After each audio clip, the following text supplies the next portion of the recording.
What's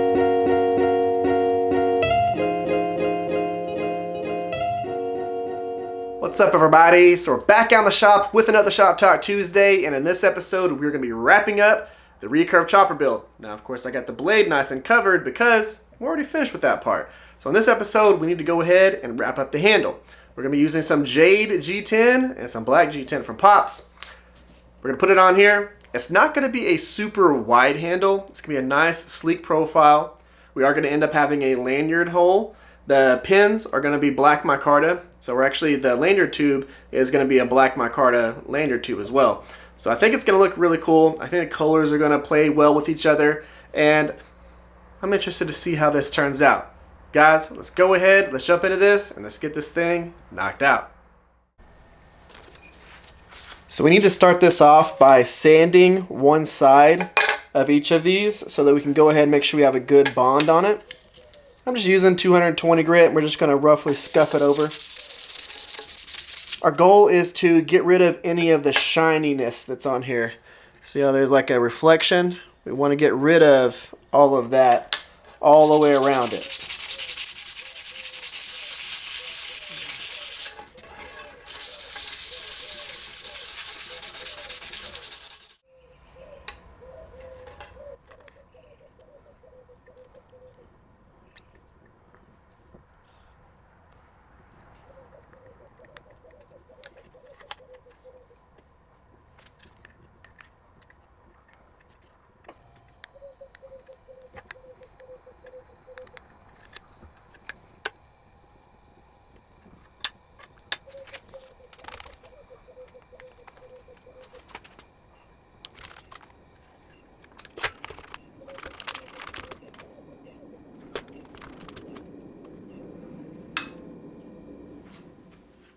So I went ahead and did a couple of steps here.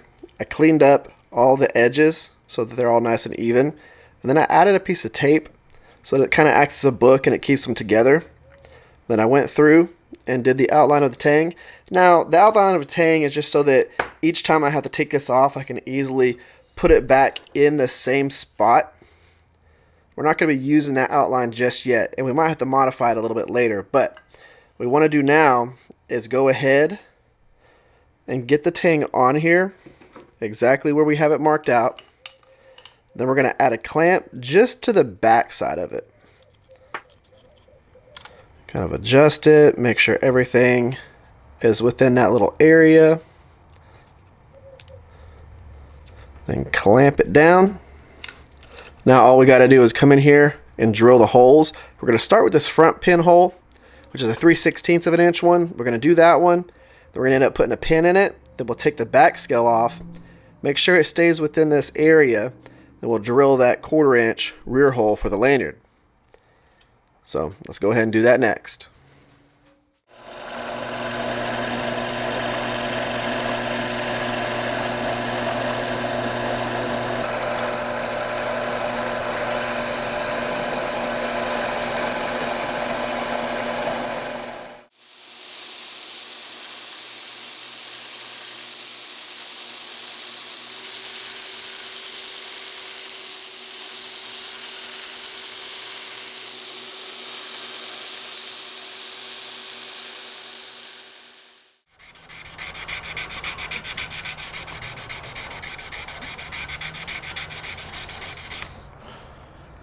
So you want to do this step before you do the glue up, because you really can't hand sand this area. This is the part with the scales that's going to meet the ricasso on the blade.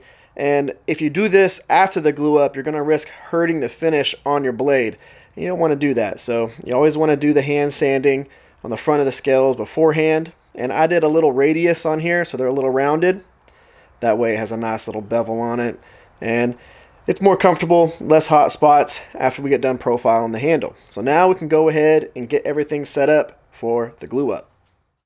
So I have a feeling that me drilling these little relief holes in the backs of these scales is going to bite me in the butt. But hopefully this black epoxy being on here will help out. It's just regular epoxy that I tinted black. But I have a feeling that because these scales are slightly translucent, you'll be able to see those little relief cuts whenever I go through and I sand these and then I buff them. So these scales might have to end up getting popped off. We're going to see how that goes. We're also going to see how it goes with me using this epoxy in these pinholes. Now, of course, the pins are going to be black, so it shouldn't really stand out much in that aspect, but we're going to see how this goes. Hopefully this was not the wrong thing to do. Once I drilled them, I was like, oh man, why'd I do that? But we will find out once these dry, and I can actually sand them and go from there. All else fails, I'll just pop them off and put a new set of scales on. It's not a big deal. I got plenty of this material.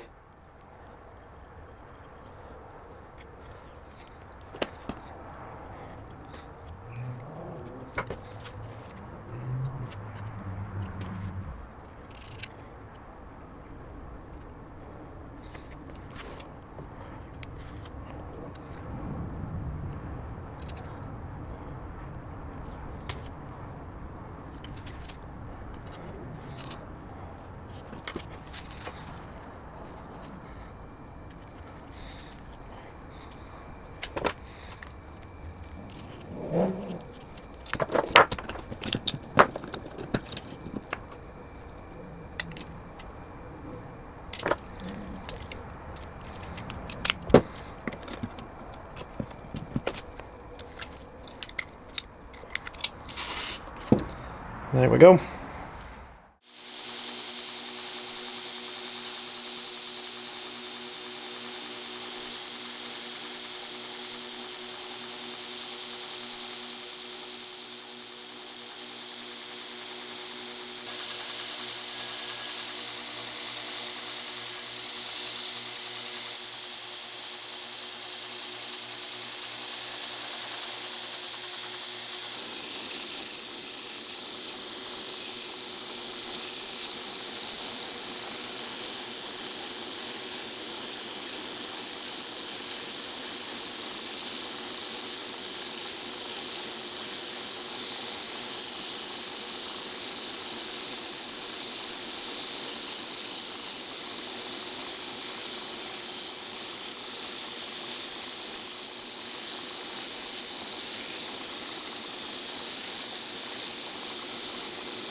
So we're going to be using two different backers to do the hand sanding on this now that we're done with that 120 grit belt. Now, they're both hard backers, but this one has a rubber pad on it. This is going to make it a little bit easier for us to blend things in. But for this first part, we want to get this spine nice and cleaned up. We still have some 36 grit and some 120 grit grinding lines in there. And what we're going to do is start with the 220 grit sandpaper. And then we're going to do cross-hatching motions. So we're going to go at an angle across the spine, another angle across the spine, and then we're going to go ahead and do our shoe shine method where we come across it like this and blend everything in. And then we're going to sand the last direction straight. The reason why we're trying to get rid of the lines first that are in the spine is because we're going to get rid of the deep ones And then we're putting shallow ones in with the 220 that'll be easily sanded back out when we actually go lengthwise on this. So that's the order of operations. We're going to do that same thing. Spine, backside, belly. Get everything nice and even. Then we'll bump up to a higher grit, go up to 320, then go all the way up to 600 grit.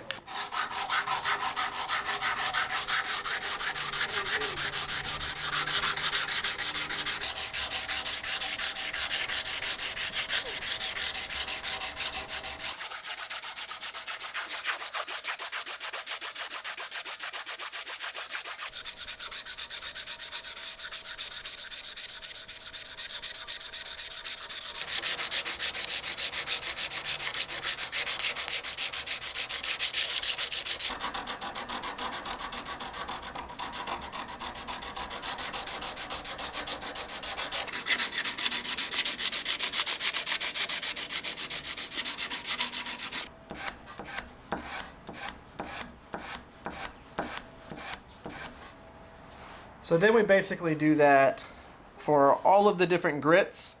Now, of course, whenever I'm coming in and I'm doing the next grits up, I'm not going to be doing the cross hatch in motion.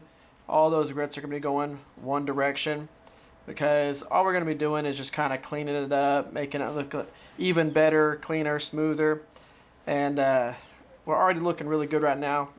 I think I might only go up to the 320 grit because I don't want it to be too smooth.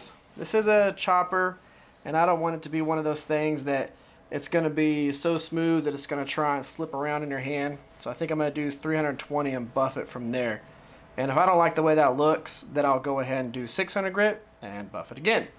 So now we're just going to bump up 320 grit and keep cleaning it up.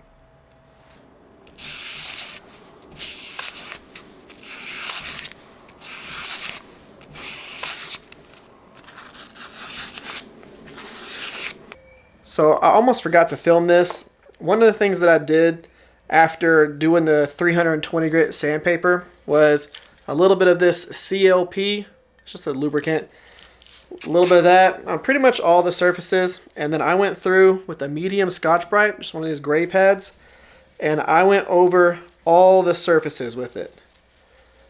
And the cool thing is, let's say you got a scratch in this or you had to fix it a little bit. I've already got the lanyard on here. I've already done this stuff. All you got to do, grab this. You could do the same thing. Let's say you get a little scuff on your spine.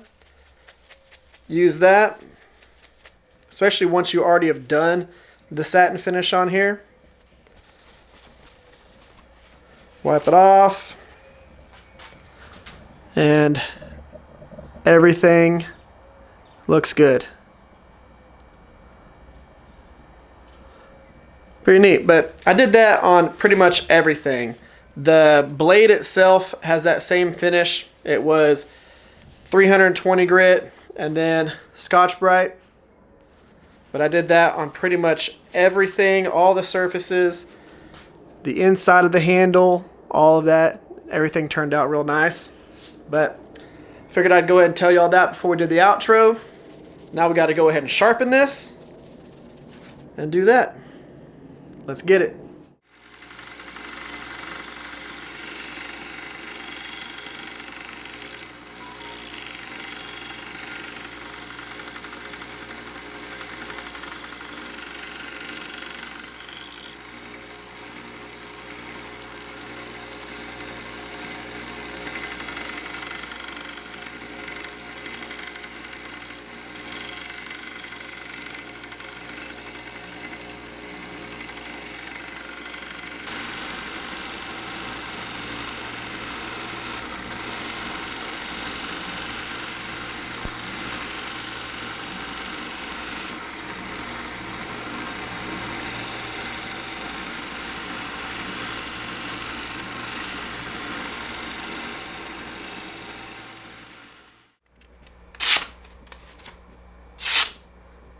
Pretty slicey for a chopper. I think that'll definitely work. Now, I like how this turned out. I did one thing off camera, which was the little snake knot lanyard. Now, this isn't a lanyard that would go like over your hand or anything like that. This is so you can put it on a branch or something that sticks out from a tree, or something in your shop like one of your hooks or something like that, and it just kind of puts it out of the way. I really like that. I do it on a lot of mine. I've got a lot of them up here, little tools that I use in the shop and things like that. Now, I think that this turned out absolutely awesome. I really like the handle material. I think that that looks absolutely beautiful on there. Stands out. It's got nice contrast between the handle material and then of course the forged texture, and then the forged texture going into the bevels. That nice satin finish on them. And then I did a satin finish, of course, all the way down the spine and in the belly there. But I think that this turned out really cool. I always love seeing the difference in textures and then contrast and colors and things like that. Good size, feels great in the hand. It's a big knife. This is not a small knife. Now, of course, this profile is the profile that you can actually get from my website. So I have different profiles that you can print off and you can use as many times as you want. And this is one of them. This is the Recurve chopper that I have on there. Looks really cool. Now, of course, I did something slightly different. Those are so that if you want to do stock removal, it has everything set up to where you can actually do that. This I did forge, but you can use it as a template to forge too if you want to use that as well. But I like the way this turned out. I think it looks really cool. I like all the colors. I like everything about this. Now, of course, this one is going to be for sale. Either I might post it on my website like a week and a half before Blade Show, but I'm going to be taking it to Blade Show as well. So that will be there. Guys, y'all tell me what y'all think about this. Do y'all like it? Do y'all like the profile? Do y'all think it turned out cool? If you did, let me know in the comment section down below. Now, we're going to be doing a live stream forging event on Saturday. I'm going to be forging the Sax sword that I'm going to be working on. I don't know how much of it I'm going to get done in that particular forging live stream. We're probably going to forge for about 3 hours. It's going to be a lot of work. I've got a lot to do and a lot to forge, and I'm going for close to about a 30-inch blade. So we're going to see how that turns out. But that's going to be happening this weekend, 7 o'clock on Saturday. It's Central Time. If you're wondering what that is, that's Texas time. We're going to be having that going on. Plus, in next week's Shop Talk Tuesday, we're wrapping up another one of these weekend forging builds. And it's for the one that's right here. This guy right here. This is one of the ones that we did a full integral build on. The handles built in, everything like that. That's going to be the next one we're going to do. I'm going to do the whole entire video all in one because I don't have to really do a handle profile on this one because it was forged into it. So that's going to be next week's Shop Talk Tuesday, and then we got another cool build working on the Shop Talk Tuesday after that. We got a lot of cool stuff happening. Guys, make sure y'all subscribe. Make sure y'all give these videos a thumbs up. Comment in the comment section. That always helps the channel. Y'all have an amazing day. Y'all stay safe out there. And me and this guy right here will catch you next time.